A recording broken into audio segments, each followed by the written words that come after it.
My name is Jordan Kraft. I am an assistant director here at Skidmore in the admissions office. Um, I'm joined by two great student assistants. If you wouldn't mind introducing yourselves, we'll start with Kagan. Yeah, hi everybody. I'm Kagan. I'm a rising senior. I am a history major and I have an English literature minor and an international affairs minor. I studied abroad in London, England in the fall of my junior year, and I am interning at the New York State Military Museum here in Saratoga Springs, which I got through my connections in the history office. And I'm happy to be here. Hi everyone, I hope you can hear me. Sometimes my microphone's a little bit funny, but my name's Melanie. I'm also a rising senior here at Skidmore. I'm a psychology and social work double major. I've done research in the psychology department. I'm currently doing research in the social work department, and I've also previously done research in the religious studies department. I will also be the president of Psy-Chi, which is a psychology honor society. Skidmore has a chapter, so I'll be a president of that next semester, which is really exciting. I also studied abroad. I was in Copenhagen, Denmark last semester. And yeah, that's a little bit about me. All right. So for this information session, we'll kind of give you a general kind of overview of what Skidmore is, kind of who we are, all of kind of the skeleton that makes up what Skidmore is. Then we'll have some time for questions as well. Feel free at any point to plug questions into the Q&A feature, and we'll kind of get to those at the latter side of things. But just to kind of start off where Skidmore is located. Skidmore is kind of in just outside of downtown Saratoga. So Saratoga is a great centrally located area. It's about 3 hours from New York City, 3 hours from Boston. It's 3 hours from Canada. We're also really close to Albany, the state capital. So there's a lot of good connection throughout the state and beyond the state, all really accessible, whether by car or the Amtrak station. We also have the bus system that runs from campus about every half hour. That'll get you to downtown. It can even get you as far as Albany, depending on how long you feel like sitting on that bus. And that is free to all students with your student ID. So that's a really nice advantage to that. But downtown Saratoga is also about a 15-minute walk. So it's pretty nice to have that close by as well. But if you all wouldn't mind talking a little bit about some of your favorite parts of Saratoga.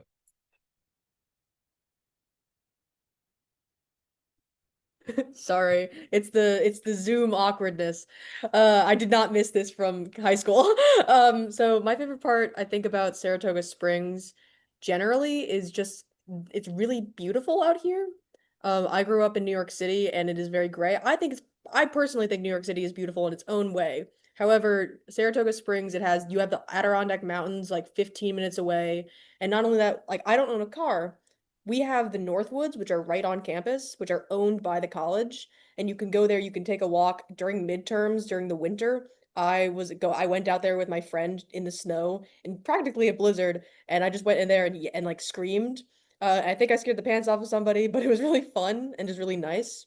And just like generally, I would say that we're really connected with the town. We have a lot of programs and a lot of our official like the orchestra and the band and the choir all involve people from the town. So it's not just Skidmore students performing in them, but it is also just people from the town. So we have that like community bond that I just really, really like.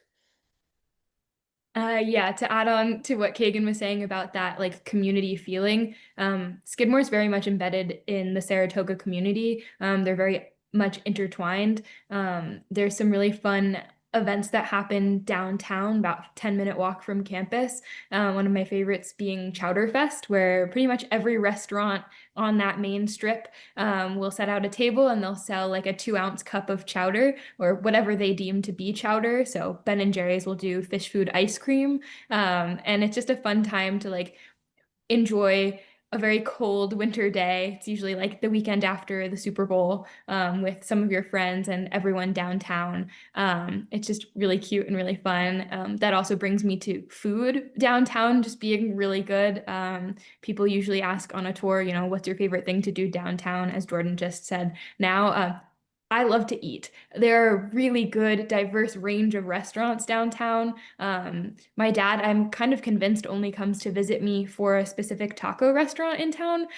So there's definitely some really good food in the area. Yeah, food is a very central part of Saratoga. The community itself, in the warmer months, tends to kind of blossom with tourism and the horse racing season. And as things kind of calm down and cool off, so does kind of the population. It falls back into some more localities. But there's also a ton of really great music venues that students tend to enjoy. The Saratoga Performing Arts Center is probably the biggest, the most well known. It's actually where our students graduate, so that's an exciting thing for them. And as time has gone on, they've kind of extended their show season, so it kind of bleeds into the start of the fall semester now, which is definitely a perk for students. But kind of focusing in a little bit more on Skidmore, we are a smaller liberal arts college. We have about 2,700 students. And those students kind of cover a wide array of our 40 plus majors. Some of our more popular majors, just by the numbers sake, tend to be business, which is not typical of a liberal arts college. And also our psychology department is huge. The environmental sciences program is really popular. Our biology, which is a lab science, also very popular. So those kind of showcase some of kind of the variety that's available at Skidmore. And a lot of those majors don't kind of stand out as what you would think of as liberal arts. But that is kind of what Skidmore's philosophy of creative thought matters really kind of showcases. It really allows students to take advantage of these traditional majors and have a more unique aspect to them in that liberal arts college aspect of kind of learning a lot of different things. And that really comes kind of straightforward in the first kind of class that anyone takes. So that's the Scribner seminar. It's a really interdisciplinary course.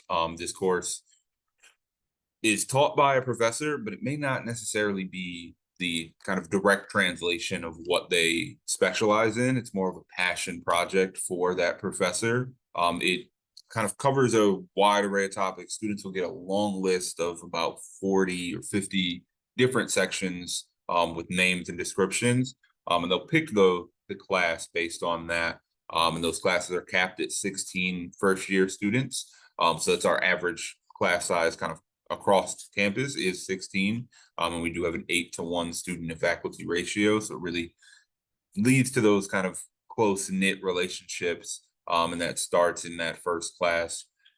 But those classes are some of the most interesting classes that are offered at Skidmore. They're a great introduction to not just, you know, being in college, but being at Skidmore and how to kind of really thrive in the environment that is Skidmore. So if you all want to talk a little bit about your Scribner seminars. Um, yeah, I can talk about mine first.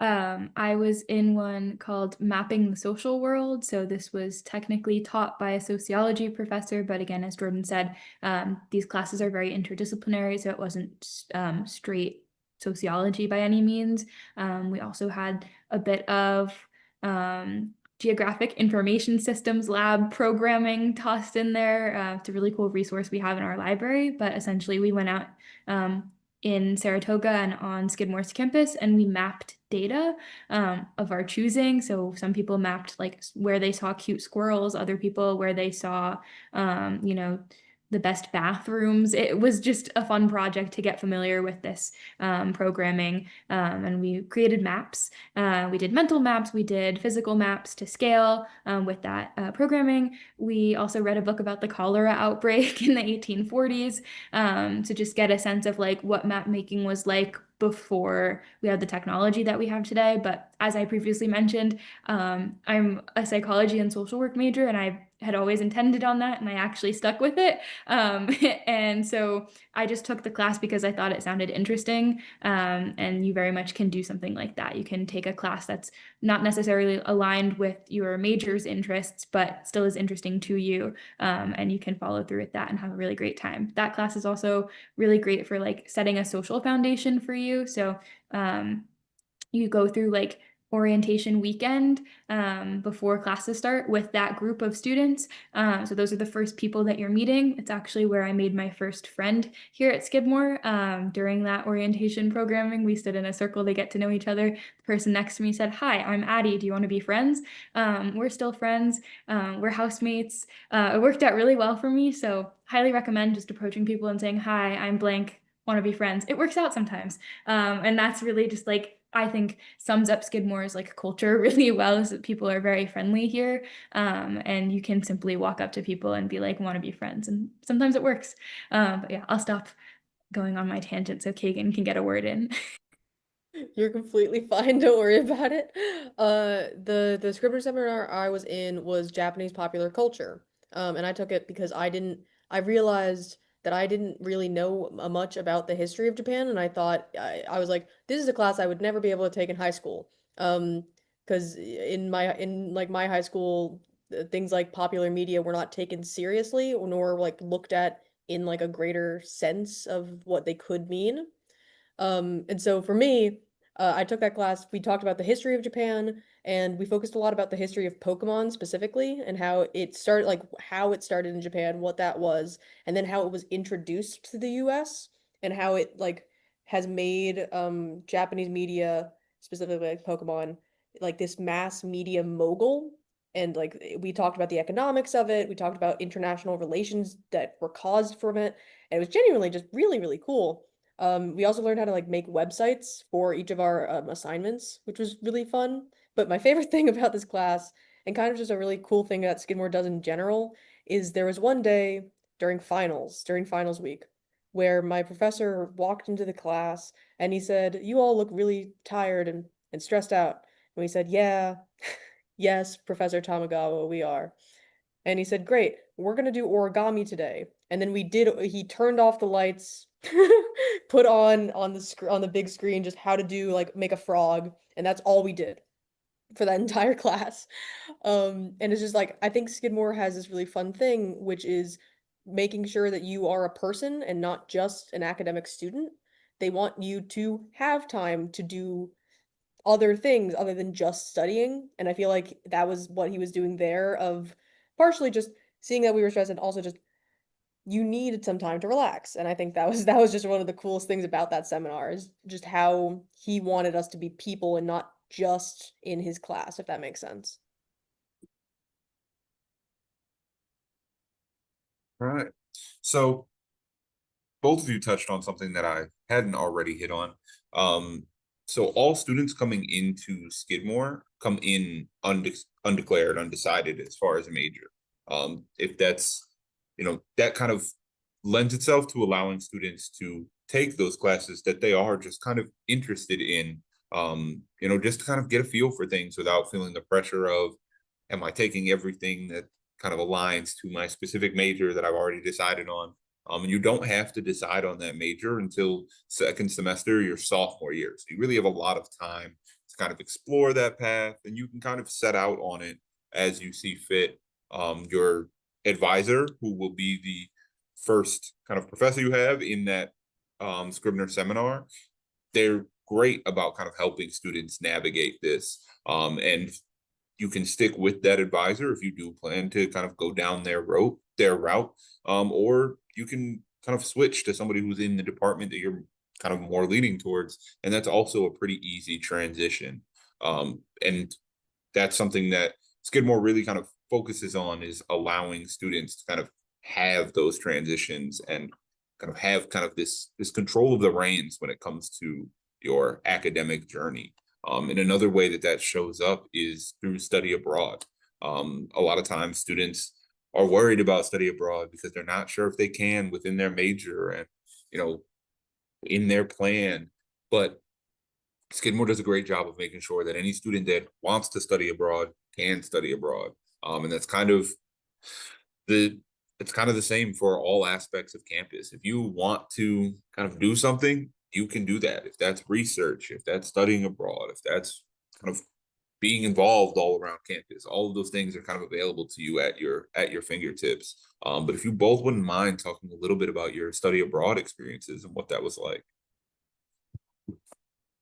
Yeah, so I went abroad in my in the fall semester, so I guess 2 semesters now. Um, I originally didn't know that I wanted to go abroad at all. I actually thought distinctly that I did not want to go because I was under the impression, a little naively, that people who went abroad only did so because they didn't like their home school and or they did not have friends at their home school, which I thought to myself, I really like Skidmore. I really like my friends here. I really like my professors. Why would I go anywhere else? And then I thought more about it, partially due to the fact that Skidmore, with financial aid, will allow you to go abroad and not pay extra, which is just really like that basically cemented my choice for me. And just the idea of like, well, like I would never be able to do that again, logically, at least not right out of college, not right now. So I went to London and I studied at Queen Mary University of London, and I met so many really like nice people. I also there's a holiday there that I did not know existed, which was Guy Fawkes Day, which was just this really fascinating culture shift that I didn't know existed. I was terrified. They started doing fireworks and I was like, what's going on? Why are we doing fireworks? But people were just really nice and they really wanted to help me integrate. And more than that, I feel like Skidmore held my hand throughout the entire thing. They would not let me forget that they were there for me, not just my friends, but also like my professors. So especially my advisor, Professor Erica Bastress Ducart, who is an English medievalist. And so she would email me just out of the blue and she'd be like, "Hey, how's it going? Do you want to know this free thing you can do in London? I go to this museum. They're having an event right now. I know this from my friend. I've been there. Da da da da." And she would do that without me even asking for it. And like Skidmore would not let me forget that they were there for me. Like there was no alternative. And it was just really sweet to be able to have that experience and know for a fact that I had a place waiting for me back home. So just yeah, I loved the going abroad. I think I had somewhat of a similar mindset experience as Kagan. I went abroad last semester, so I just got back a couple weeks ago, and I was in Denmark, which I kind of always expected if I was going to study abroad, that would be the program for me. A lot of my friends who were psychology majors had chosen to study abroad there, so I had heard really good things about the program from them, and I was like, it's too good of an opportunity to pass up. Your financial aid follows you abroad. So it's like a no-brainer. It's like I'm paying the same price to go across the world and learn from professors and faculty that have a different perspective than maybe some of the ones that I've been educated by previously. So of course it was like really sad because I love Skidmore. I really didn't want to leave, but I was also like, I've never left the country. Like I want to do this really cool thing. So Skidmore really guided me through that process. What was also cool was that like I did know some people from Skidmore at the program. It wasn't a Skidmore program, right? So I did a program called DIS, and so it's a study abroad agency that just happens to be very popular amongst Skidmore students. We do have some Skidmore run programs, so that's taught by Skidmore faculty or sponsored by Skidmore, and so your grades transfer directly. And I have a friend who's currently doing one of those programs in New Zealand, and she's having a blast. Really loves it, but everyone's study abroad experience is different. But I've heard really great things regardless. But I am making up for my time abroad by being here over the summer because I did really miss it, and I was having withdrawals, and I was like, I have FOMO, even though my friends at Skidmore are having FOMO because I'm living across the street from a castle. So it was just like that kind of thing, like the best of both worlds. But it really is a great opportunity that Skidmore students have, and it's really hard to pass up. So hard not to pass up. I can't speak today, but yes, that's my experience. Yeah, and I mean, this is pretty typical. About 60 or so percent of our students do study abroad. So it's pretty typical that students kind of get that itch And there are over 100 programs that students can take advantage of. And even if there's maybe a dream school that you wanted to study abroad at that we don't have kind of the connection with already, our off-campus and study exchange office does a great job of kind of connecting students and finding a way to make that work, and maybe bridging that and making you the first student to explore that school. So there's really a lot of opportunity with that as well. Go ahead, Kate. I think I would also be like completely amiss if I didn't mention that there's like if you don't want to go abroad for an entire semester, there are these really I think they're the coolest thing. They're called travel seminars. I have a couple friends who have done a couple of them. And one of the ones that I know about is during the school semester, you take a class. So they were in a classics class about Athens. So they were reading classic literature, doing all those things, researching the country. And then during the summer, this was a spring course. During the summer, for 2 to 3 weeks, I think, they went to Athens with their class and they traveled around, and you just were able to get a sort of a broad experience, or at least you're able to travel outside the country and go with people who you feel comfortable with because you spent an entire semester learning with them, and you're being like guided around by your professor. And it's generally just like if you don't want to go completely abroad or you're trying to figure that out, you could do a travel seminar instead, and that's just a really great opportunity also. I just feel like it's just such a cool thing that I almost completely forgot to talk about. Yeah, the travel seminars are great. Another really popular one, our president, Mark Connor, does one where he teaches a class about Ireland, and then at the end of the semester, he and the class go for 2 weeks to Dublin and all the various spots in Ireland. And it's really just because he loves Ireland and he really enjoys it. So that's, there's a lot of opportunities to study abroad in different aspects and to kind of experience academics in different aspects.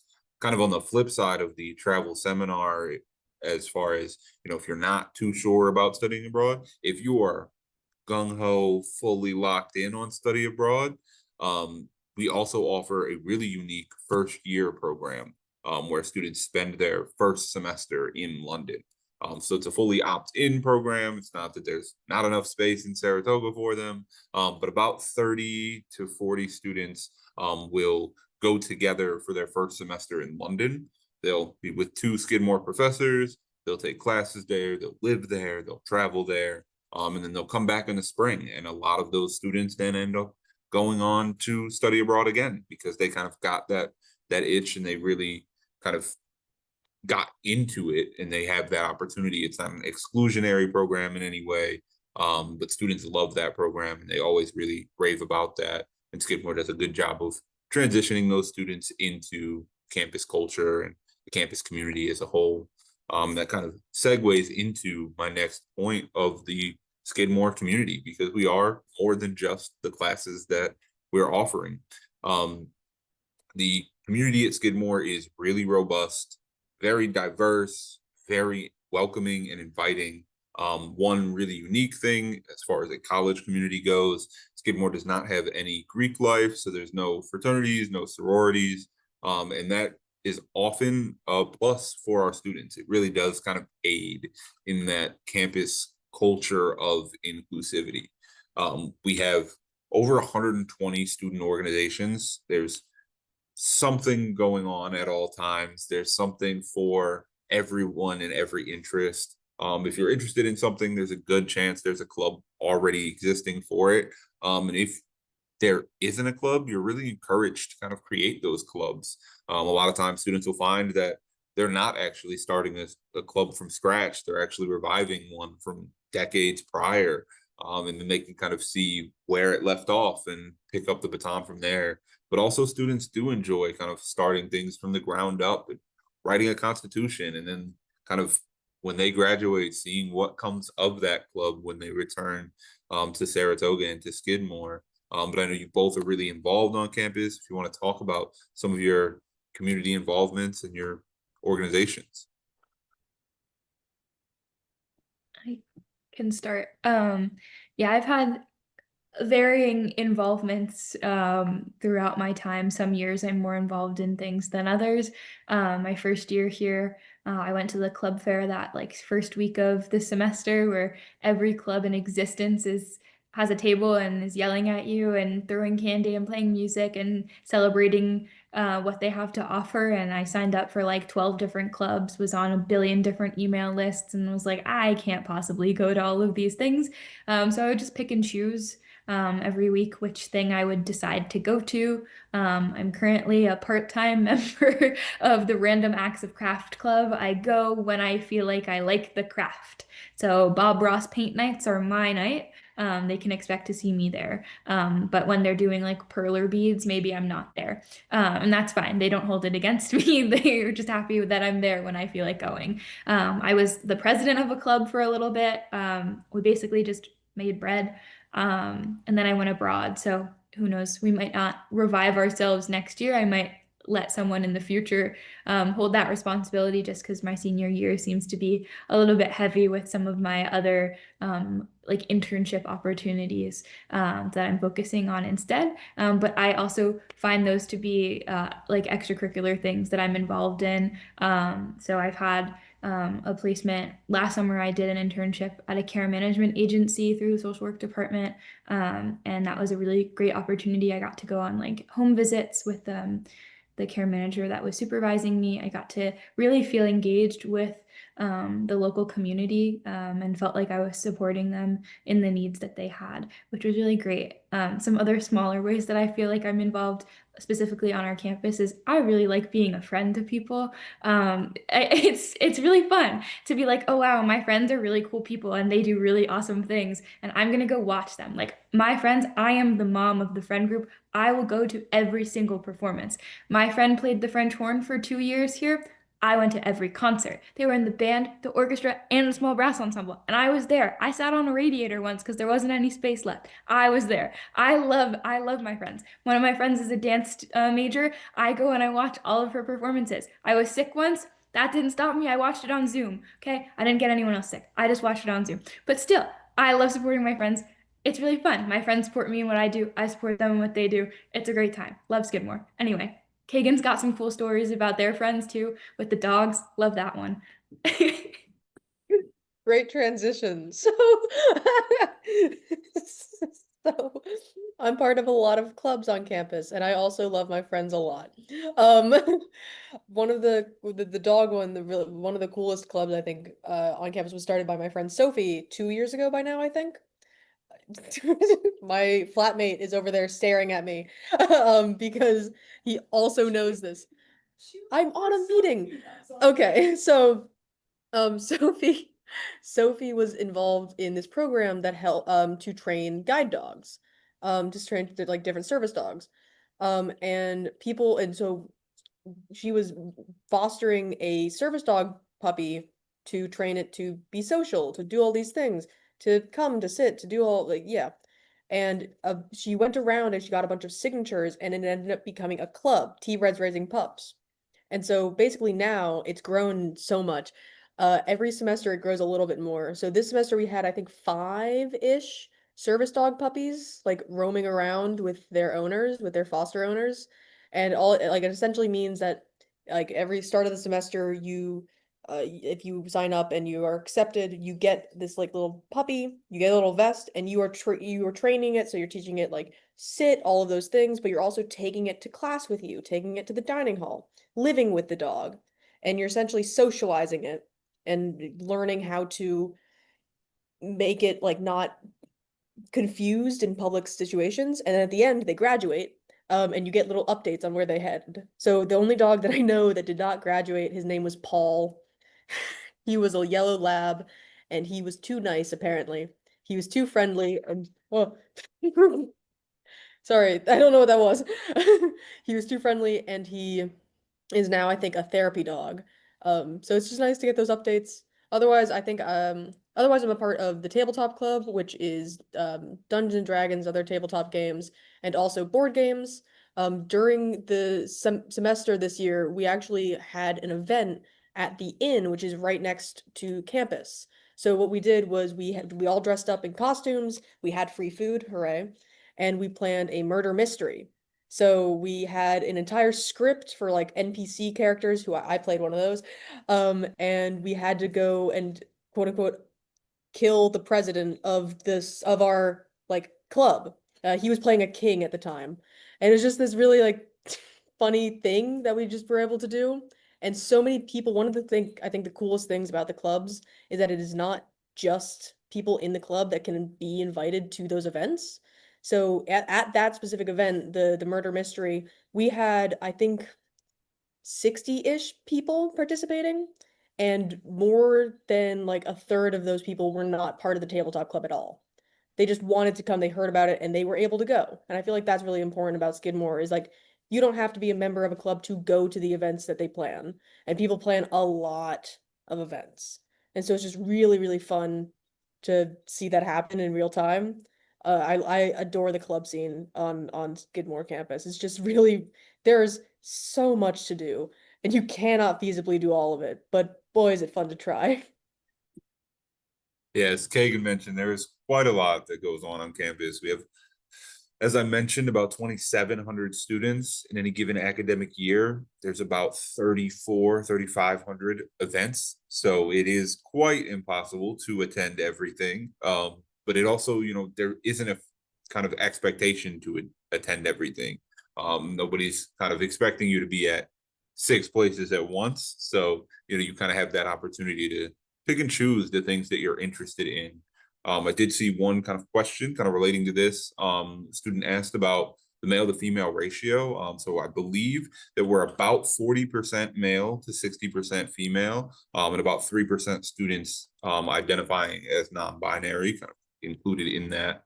The political culture and kind of the diversity of opinions on campus. I would say that's something that Skidmore is really intentional about, not kind of being an echo chamber for any one opinion or any kind of one thought, and really welcoming kind of debate and welcoming the sharing of ideas. But I wanted to know if either of you had any experience with that or any kind of thoughts on kind of the diversity of opinions on campus and kind of how that kind of exists.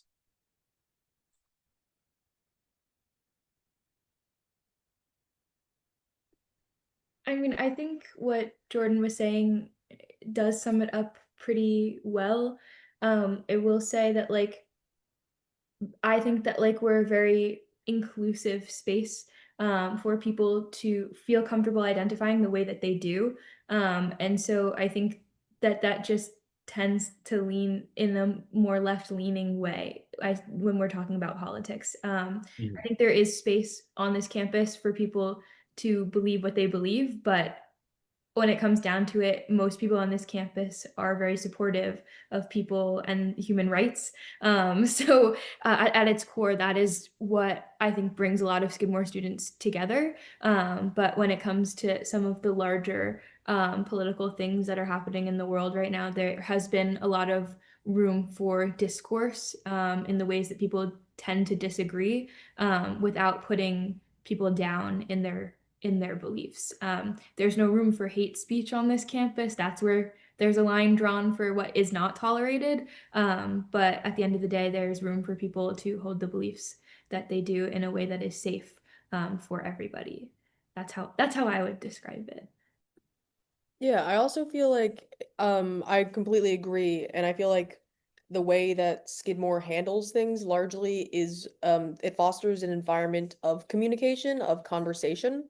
So I know like during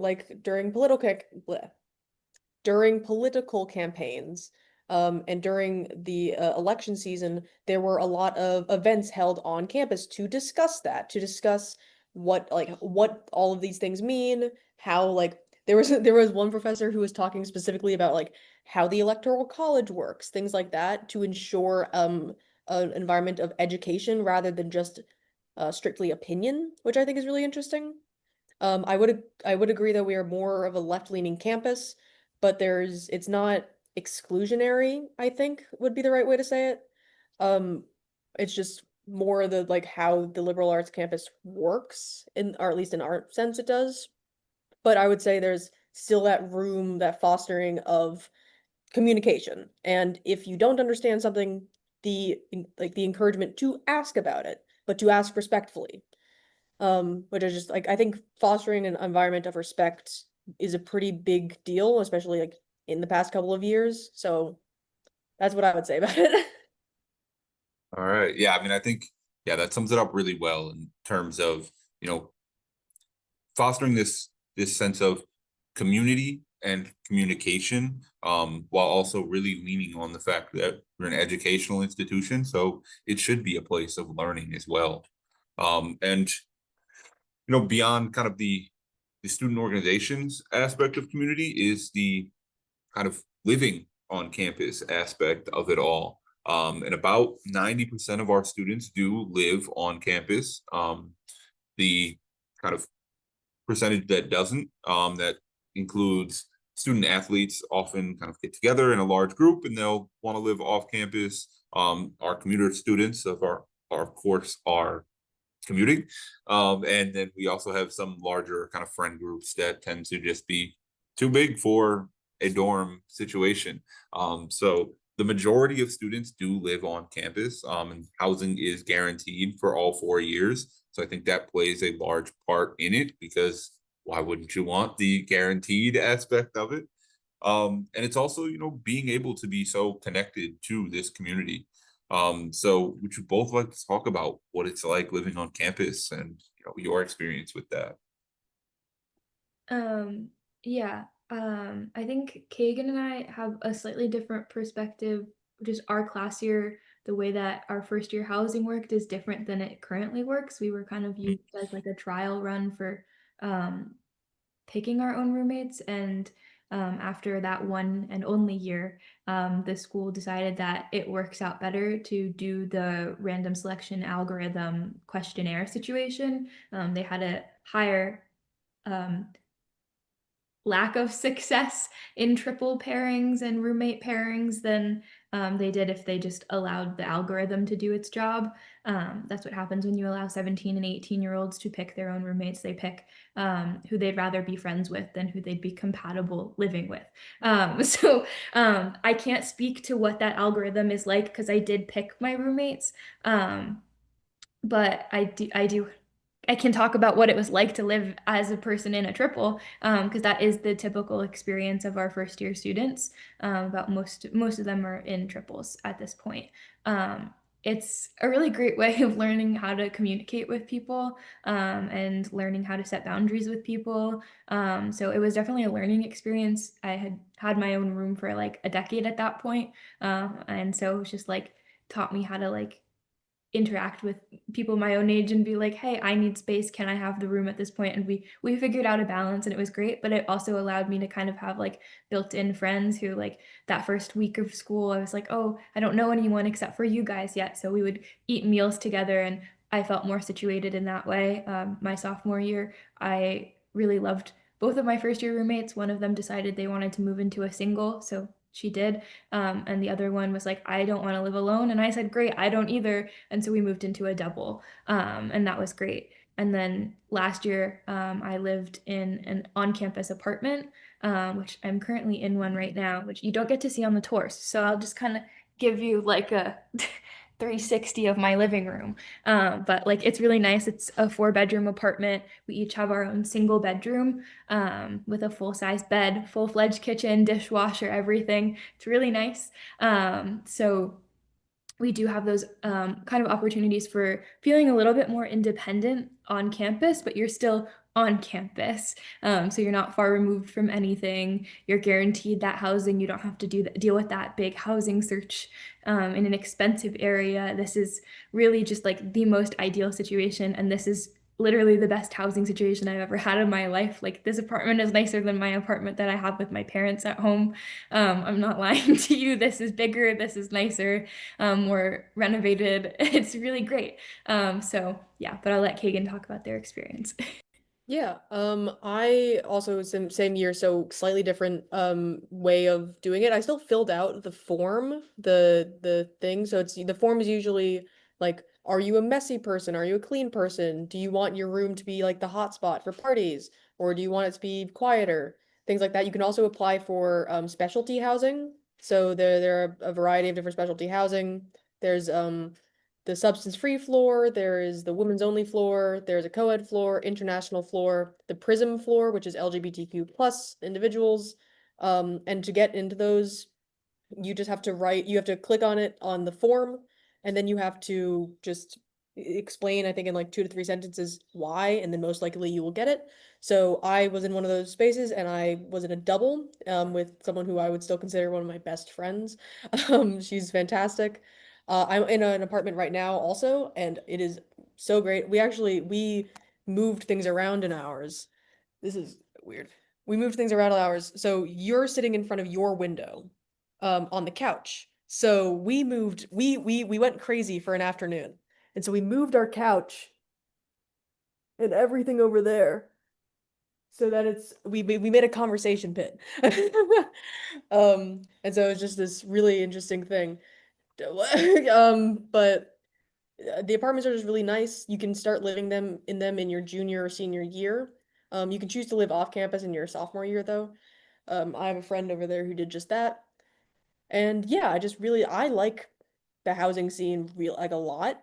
I loved living in the dorms. I love living in the residence halls. I had a double for my first 2 years and then a single for one semester because the first one I was abroad. And it was just easier to move there. And I had a great time. You have a window seat in the dorms, which is so nice. I would photosynthesize in there. That's what I would call it. It was just this really lovely like place, and the way the none of the dorms and none of the halls are um one class year, so it's integrated. So in my freshman year, actually, my RA was a year above me. He noticed that me and my roommate didn't know what was going on campus at all. And this was before the club fair, and so he invited us to go see a play that he was in. And he didn't have to do that at all. And he did it anyway. And not only that, when we went, we brought him a flower. When we went, he went up to us after the show. Like he didn't just ignore us now that we were there. He actively was like introducing us to his friends, and it was just really sweet of him. And it's like I don't think that would have happened if we were on a only freshman floor. I just think that's just a cool thing about the dorms is that they are integrated. I just think it's nice. Yes, well, hit the all the talking points I had. Yeah, the housing questionnaire is really, it's successful. It does a great job of pairing students up, and it kind of creates this living environment that's really positive for most students. But for the students that it doesn't work out with, or you have any roommate issues, RAs are great about kind of resolving those disputes. And on campus, Res Life does a great job if you have to switch roommates or change your situation. They're really helpful with that kind of every step of the way. But also kind of speaking of those triples, I know a lot of times people hear triples. It's kind of hard to picture and hard to understand how do three people fit in one room. But I will say I was recently speaking with some of our colleagues at Res Life. And they were actually telling me that this past year, they didn't have enough triples because so many people wanted to stay in their triples after first year. So it is something that, it works and students really do enjoy it. And students are choosing to kind of keep that system. So it's nice to see that, success coming around. Another aspect of living on campus is eating on campus. So our dining hall is very highly rated. We were recently ranked number 7 in the country. We are number 2 in New York, but that is one behind the Culinary Institute of America. So I don't think we'll ever really take that number 1 spot.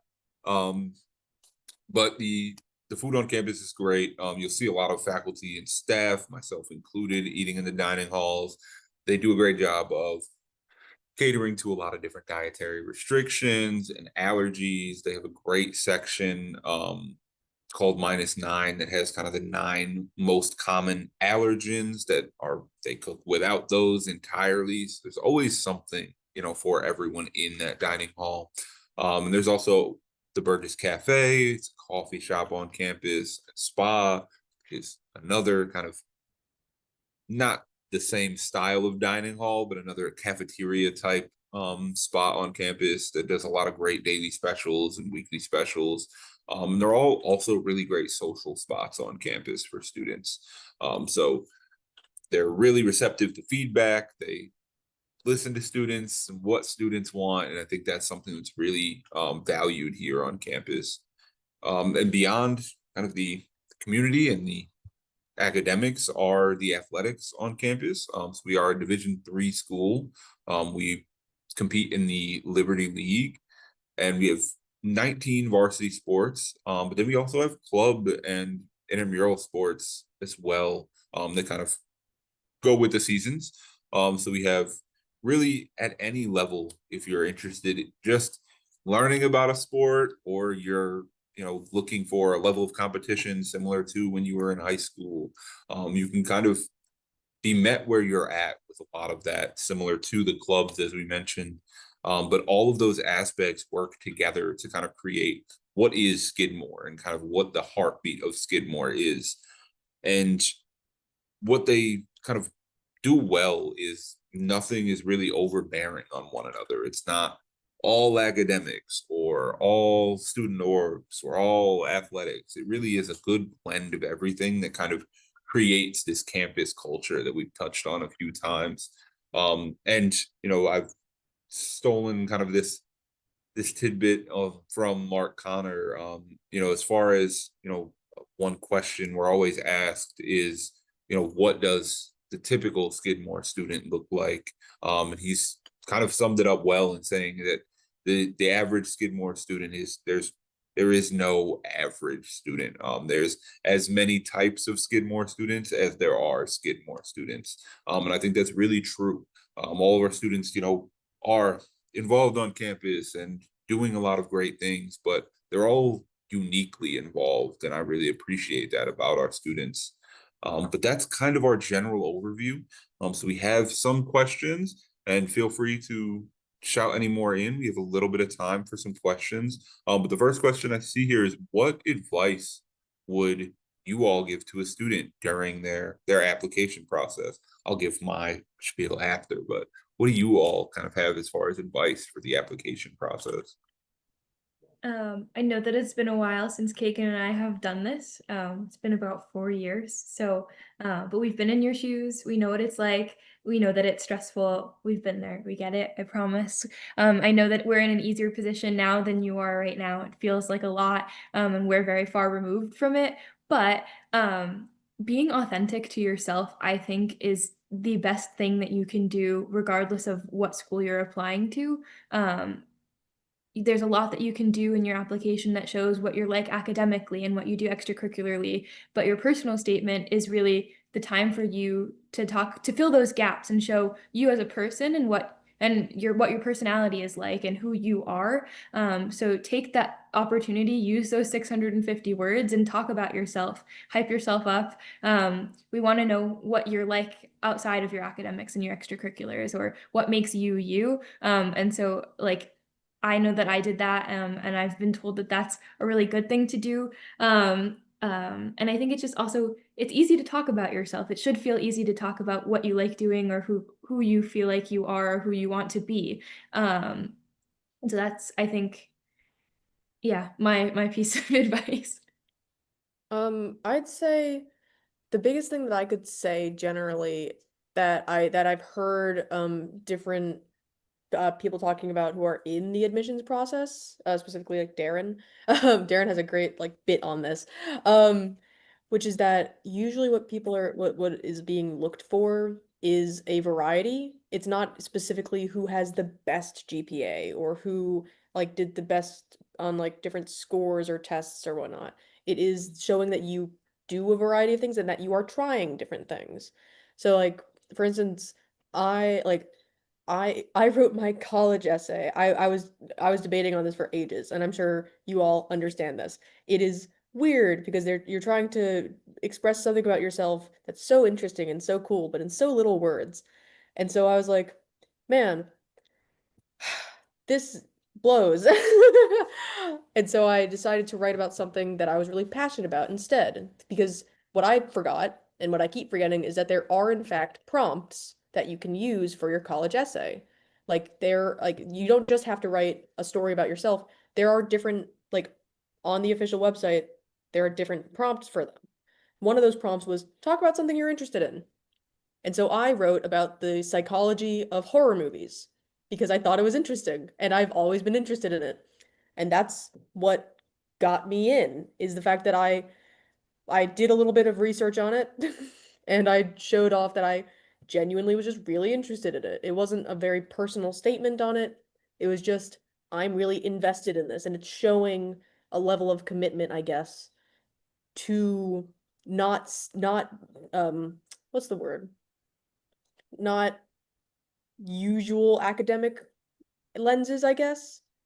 That's kind of it's a weird piece of advice, but I think being true to yourself, like what Melanie said, is exactly it. And you can be weird with it. Like writing an entrance essay on horror movies is not what anyone would tell you explicitly to do. But it was genuine. And it's very new and weird. So I think it's just being true to yourself and allowing yourself, and this is kind of just advice for college generally, allowing yourself to be a little strange. That just helps. Yeah, I really do kind of echo the sentiment that you really do want to be authentic in all aspects of your application. Um, because you want to be accepted and be enrolled based on who you are, not kind of who you attempted to be or tried to fool someone into thinking you are. It is about kind of you. So we do really want you to be authentic. And I would also just really encourage you to start early. It always feels like too early until it's too late. And you don't want to be kind of rushing with your back against the wall to kind of get these things in because it is something that you do want to take the time to focus in on and be authentic about.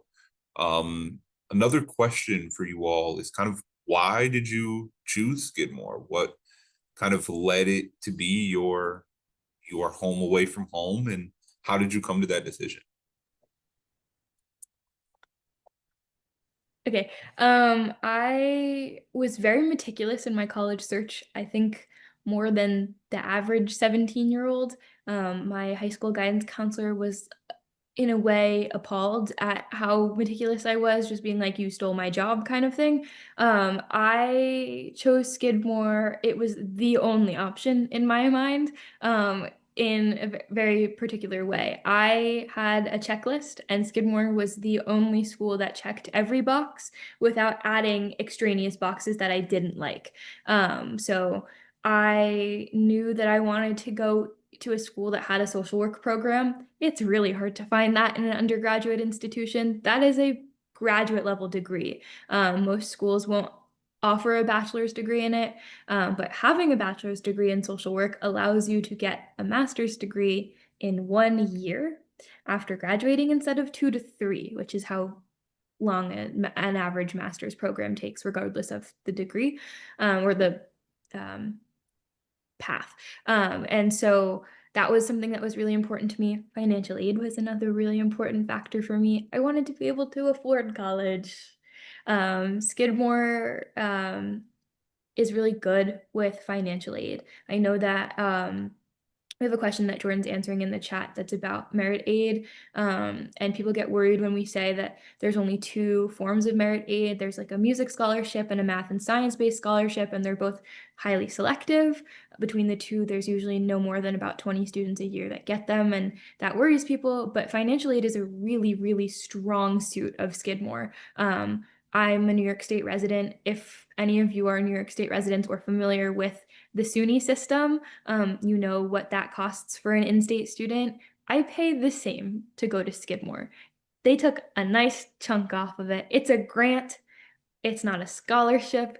I can't lose it if my grades go awry for whatever reason. Maybe I'm struggling in my personal life and then my grades go downhill, and they're not going to be like, oh, no more money for you. You can't be here. That's not it. That's not how that works. And it's just nice to know that. And it's also nice to know that I can afford to go to the school that I really love. I really do love it here. So that was a really big, important draw for me, those two in tandem. And then I just also felt very drawn to like the environment at Skidmore. I toured 3 times because I kept wanting to come back. I was like, oh, I need to see it one more time just to make a decision. And I went once with my mom, once with my dad, and then once after I got in. And I was like, yeah, this is just a no-brainer. Like, I have to go here. And I have zero regrets. I made a good choice for myself. But yeah. Yeah, so I chose Skidmore. I was looking generally in the like up like the New York area, so New York, Connecticut, Massachusetts general area, because I wanted to be close to my family. And so Skidmore is close enough to New York City, so it's like 3 hours away, close enough that if anything happened, I could be there very quickly, but far enough away that no one could come drop in unannounced. The fun fact about that is that as soon as I picked Skidmore and I got here, both of my brothers and my dad moved to California, which I think is really funny. A little bit cruel, but very funny. Um, but aside from that, it was genuine because there are a lot of schools that are that amount of time away. Skidmore has a great town. We're integrated with the town. You can walk there, like 15-minute walk. We have a free bus system that comes every 30 minutes that you can go on for free if you are a student and you have your student card. And so it's easy to get places. I don't own a car. And it's always been easy for me to get places, not just through the bus system, but also I have found people in the Skidmore community are very friendly. Like there'll be times where I'll say, "Oh, I really have to go to Target for something." And someone will be like, "I'm gonna go there too. Let's go." And so it's you can do that very easily. But before I knew all of that, right? I was touring the college. It was my first time touring the college. I actually chose early decision for going to Skidmore, partially because of this. And this story sounds made up. And I know it sounds made up, but it's not. And you just have to trust me on it. I was touring colleges right after COVID. So you can imagine what the social scene looked like, both at at my high school, but also here. Very barren. Um, very masked, kind of scary and dystopian to walk through. However, as I was walking, I was listening to the tour, and I saw someone in full like punk regalia, right? So they had the full face of makeup, spiked up hair, punk jacket, patches, spikes, everything. And they were talking with and being really, really good friends with someone who was wearing basketball shorts and a New York Giants jersey. And that was a thing that would never have happened in my high school, just by how my high school worked. It was very cliquey, and I couldn't imagine anyone vaguely alternative ever being friends or being allowed, heavy quotes, to be friends with someone who wasn't, or someone who seemed very sporty. Which just seeing that was just really nice. And I immediately thought to myself, this is the kind of place that I want to be at. That's the sort of community I want. And I feel like Skidmore has gone above and beyond in that sense. So like I came into Skidmore not into athletics. I have never been very good at them. I tried them for a while. I'm not that good. However, I got really into hockey while I've been here because I have friends who are very into hockey. And also, while I was in a microeconomics class of all things, I was sitting next to and became very good friends with someone on the hockey team. And he invited me to a game. He invited me and my friend to a game, actually. And so we went to the game. We went to the Pack the Rink game, where the rink is like 10 minutes away by driving. So either you can hitch a ride with someone else, or they will shuttle you there in a bus, and you'll all go together, and you get a free t-shirt, which is great.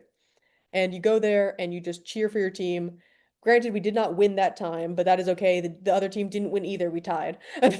So it was my first time going to a game like that. And it was purely because someone invited me. Which I feel like that that wouldn't have happened in my high school. It's just I am a very like non-athletic, semi-nerdy person, let's say that. I'm part of the tabletop club. Um, and just like not even despite that, partially because of that, I was actively invited to go. They wanted me there. He saw me as he was coming off the ice, and he seemed very happy that I was actually there, and we talked about it the next day in class. And it's just one of those things of I saw that community that I wanted, and Skidmore has succeeded those expectations. And I just think that's just really a great part about Skidmore, for me at least. All right. Thank you both. And thank you all for coming by tonight. I know we're a couple minutes over, so thank you for sticking around with us.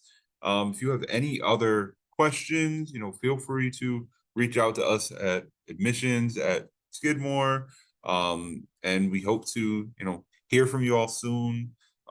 We'll have plenty more kind of events throughout the summer. So by all means, pop by those. And if there's anything at all that we can kind of answer for you, we're happy to do that. But we look forward to hearing from you again soon and maybe even seeing you at a tour. All right. Well, thank you all. Thank you, Melanie. Thank you, Kagan. And everyone, have a good night.